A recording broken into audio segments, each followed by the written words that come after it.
Ok, chegamos então no livro de 1 Samuel. É a história aqui, no momento histórico, que precisa para nós filhos aqui, é bom fazer recapitular aqui, ou fazer essa retrospectiva. Bom, Deus tirou o povo do Egito por meio de Moisés, levou até o Monte Sinai e deu ali as tábuas da lei, deu ali a lei para o povo. A lei, procedimento que deveriam servir a ele. Deus estabeleceu também o tabernáculo, a maneira que o povo deveria adorá-lo. E depois disso, eles começam então essa trajetória até a Terra Prometida. Como você percebe, você acompanhou que essa geração é uma geração que murmurava muito, e Deus então disse: Olha, eu vou levar para a Terra Prometida, mas um povo com outro espírito, não com esse espírito, com a mentalidade egípcia, com a mentalidade idólatra também. Eu vou levar para a Terra Prometida com um novo povo. Que eram então a geração de Josué, a geração de 20 anos para baixo, quando Deus falou isso. Depois passaram 40 anos então, e aí Deus insere agora o povo na Terra Prometida, através da vida de Josué, que carregava um espírito de fé, ele, Caleb e toda a sua geração. Pois bem, entraram na Terra Prometida. Quando eles entraram na Terra Prometida, se estabelecem lá, eles vão conquistando as cidades, vão conquistando as regiões ali. Só que e após, no caso, eles entram através da vida de Josué. Depois Josué morre, morreu Moisés, depois morreu Josué. Após a morte de Josué, não teve mais nenhum líder tão expressivo que liderasse o reino de forma unificada. Então Deus levantou juízes. O povo passou a ser governado por juízes, distribuídos nas tribos de Israel. Pois bem, você imagina então todas as tribos de Israel, todas elas ali na terra de Israel hoje, Jerusalém, Canaã, a terra prometida. Esses líderes eram levantados, então, quando Israel estava em estado de apuros, vamos se dizer assim. Eles estavam desorientados ou haviam caído na idolatria. Esse era o cenário. Deus levantava, então, Deus levantou juízes, que eram lideranças políticos militares, que faziam guerra e devolviam novamente a paz a Israel. O povo pecava, aí se arrependia, aí Deus levantava um juiz, ele fazia a guerra e aí estabelecia a paz novamente para o povo de Israel. Foi assim durante um tempo na Terra Prometida. Pois bem, depois do juiz ali, nós vimos um hiato, que é a história de Ruth, que mostra então alguém que era da terra de hebreia, uma hebreia, sua família, todos eram hebreus, e aí desceram de Belém, da casa do pão, saíram da casa do pão, e mostra que isso, a história mostra que não é bom que saia da casa do pão, não é bom que saia do lugar que tem um alimento, né? Pois bem, eles saíram, e aí tem toda uma história trágica, onde Noemi, perdão, perde toda a sua família, o marido, os filhos, e depois ela deseja retornar então para a Terra Prometida, porque novamente voltou a ter alimento lá na Terra. E aí ela encontra Ruth, segue ela, acompanha ela, e aí se desenrola toda a história ali com Boaz, e ela encontra a favor. Pois bem, isso aponta para uma história de redenção. Fechado esse ato de Ruth, a história continua. Então, dos juízes, a gente já acompanhou toda a depravação moral desses juízes, uma depravação moral e religiosa. Agora, Deus vai levantar líderes em Israel agora, Deus vai levantar reis em Israel, porque o povo pediu um rei. Deus primeiro vai levantar um profeta, levantar vários profetas. Aqui o Samuel é o último juiz em Israel, é Samuel, ele é o profeta. Só que o povo ele não deseja mais ser governado dessa forma. ele quer um rei igual as outras nações tinham reis. E a partir de então, Deus vai conceder um rei segundo o coração do povo, porque eles pediram e rejeitaram o profeta Samuel. A gente vai ver aqui a história desde o nascimento de Samuel. E depois, Samuel sendo usado então para introduzir um rei em Israel. E primeiro é Saul. Vai ver a ascensão de Saul e o declínio rápido, trágico de Saul. Aí depois a gente vai ver, na sequência então, o sucessor de Saul, que é Davi. Também tem uma ascensão meteórica, aí não tão meteórica assim, né? Ela é processual, mas tem uma ascendência aqui, né? No seu reinado, na sucessão.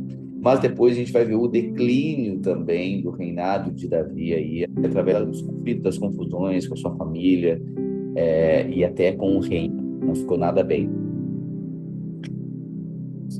O que nós precisamos, o cenário aqui, o plano de fundo para nós entendermos é que até então, nos juízes, o reino estava dividido, ou fragmentado, melhor dizendo. Não estava unificado. Depois da morte de Josué, ali tanto de Moisés quanto na sucessão de Josué, o reino não era unificado. O povo tinha um líder único. Pois bem, agora o reino se tornará unificado novamente, através da vida de Saul e através da vida de Davi. Ok? Vai devolver aí essas lideranças personalizadas aqui, líderes máximos, né? Na condução e na instrução para o povo, certo? É isso que acontece a partir de então, no livro de Samuel. O primeiro capítulo de Samuel, então, você precisa entender que era na época dos juízes. Tá? Você pode escrever aí na sua Bíblia. O profeta Samuel, ele é levantado, nasce aí na época dos juízes. E Israel era governado por juízes. Ok? Agora vai narrar, capítulo 1 vai narrar então o nascimento desse profeta, desse Samuel. Então, como toda a história vai contar, né, sempre que Deus quer levantar alguém para orientar um povo, para dirigir um povo, criar um povo, Deus inicia separando aí uma mulher para gerar essa pessoa. E a história, livros históricos, né? 1 Samuel diz assim: havia um homem da tribo de Efraim chamado Eucana, que vivia na cidade de Ramá, na região montanhosa de Efraim. Ele era filho de Jeroão, neto de Eliú, neto de Tou e trineto de Zuf. Eucana tinha duas mulheres, Ana e Penina. Penina tinha filhos, porém Ana não tinha. Todos os anos, Eucana saía da sua cidade e ia a Siló, a fim de adorar e oferecer sacrifícios ao Senhor Todo-Poderoso. Os filhos de eram sacerdotes do Senhor Deus em Siló. Cada vez que Eucana oferecia o seu sacrifício, ele dava uma parte para Penina e outra para todos os seus filhos e filhas. Mas para Ana, ele dava 2 vezes mais. Perceba que Eucana,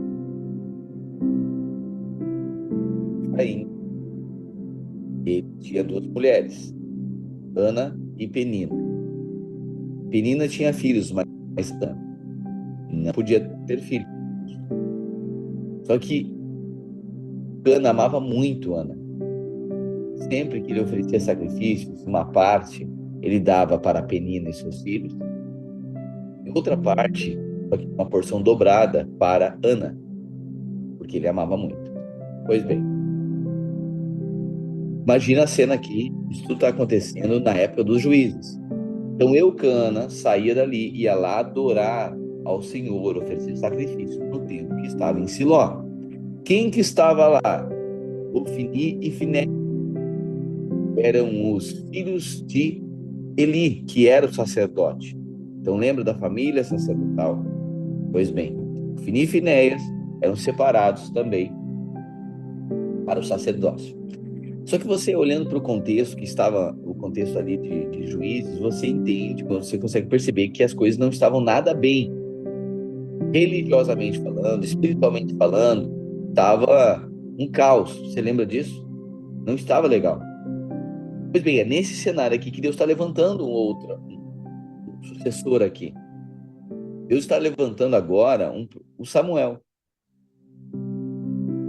porque Deus queria iniciar um novo tempo, para trazer restauração, como sempre. Deus sempre quis restaurar o povo, reorientar o povo, guardar o povo, e quis sempre ter uma nação justa, santa, íntegra, pura, não misturada, não idólatra, não corrompida.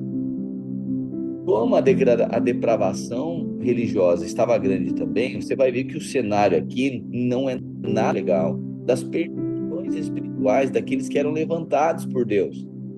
Eli era um sacerdote, Ofni, Finéias, eram sacerdotes ali do templo, ofereciam sacrifício para Deus, mas eles estavam na posição de sacerdote. Mas o lugar, se essa vocação, a espiritualidade deles estavam depravada. Pois bem,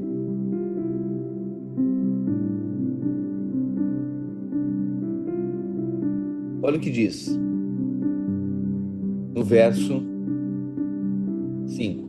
Mas para Ana ele dava 2 vezes mais. Eucana a amava muito, embora o Senhor não permitisse que ela tivesse filhos. Penina, sua rival, provocava e humilhava Ana. Então sempre foi fecundidade, sempre foi um aspecto alusivo à bênção de Deus. Fecundidade sempre está relacionado à bênção de Deus.